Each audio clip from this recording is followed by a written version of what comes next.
Barangay Hinebra, Jimmy Malonzo mga bro ihahabol sa trade deadline at Stephen Holt aalis na daw sa Barangay Hinebra. So isa nga sa mga leading scorer ng Barangay Hinebra ay itong si Stephen Holt mga bro. Legit na scorer nga ito bago nakuha ng Barangay Hinebra at nag-a-average pa ng 20 points per game. Pero kalahati nga sa kanyang performance ang nabawas noong nalipat siya sa Barangay Hinebra.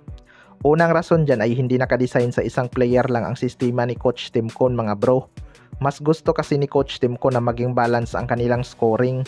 Kaya lang ang kapalit naman dyan ay hindi na ilalabas ng isang player ang kanyang skill kung saan siya magaling. Maraming ang successful na isolation play itong si Stephen Holt sa kanyang former team na Terra Firma Jeep. Pero dito sa Barangay Hinebra bihira mo na lang makikita na nag-a-ISO siya. More on passing kasi ang Barangay Hinebra hanggang maubusan ng shot clock. Ayon nga sa source mga bro ay gusto na daw umalis ni Stephen Holt sa Barangay Hinebra. Well, para sa akin mga bro, kapansin-pansin talaga na bumaba na ang kumpiyansa ni Stephen Holt.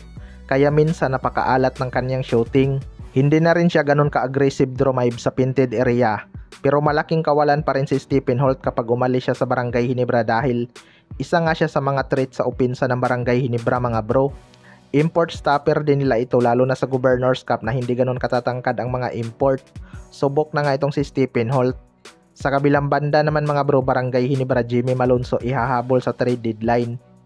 Ito nga si Jimmy Malonzo ay balik bansa na matapos mabigo sa Japan B-League mga bro. Pero maglalaro nga siya sa SEA Games para sa Gilas Pilipinas. Sana magpakita ulit ng impressive na performance itong si Jimmy Malonzo para maraming magkaka-interest ulit sa kanya sa PBA. Pero ayon nga sa source mga bro ay ititrade daw ng Barangay Hinebra ang rights ni Jimmy Malonzo sa Magnolia Hotshots. Kulang na kulang kasi ang firepower ng Magnolia mga bro, tinambakan pa nga sila ng Converge Fiber Xers.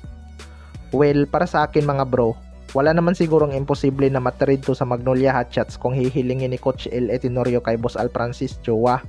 Magiging patos lang naman siguro ang trade lalo na kung ipalit nila si Rom De La Rosa. Bagay kasi sa Barangay Hinebra si Rom De La Rosa mga bro dahil sa kanyang depensa. Hindi nga scoring machine ang kailangan ng Barangay Hinebra dahil pagdating sa sistema ni Coach Tim Cone, lahat nga balance. Kaya malaking bagay kung makuha nila si Rom De La Rosa. Kaya lang kailangan nga nila ng magiging conduit team dahil hindi nga pwede mag-direct trade ang mag-sister team. Sana lang tanggalin na ni Kumi ang ban kay Jimmy Malonzo dahil hindi naman sila nagtagal sa Japan B-League. Parang tumisting lang naman si Jimmy Malonzo doon. Kahit si Coach Tim Cone payag naman na bumalik itong si Jimmy Malonzo kung gusto niya daw. Kaya abangan na lang natin kung matutuloy.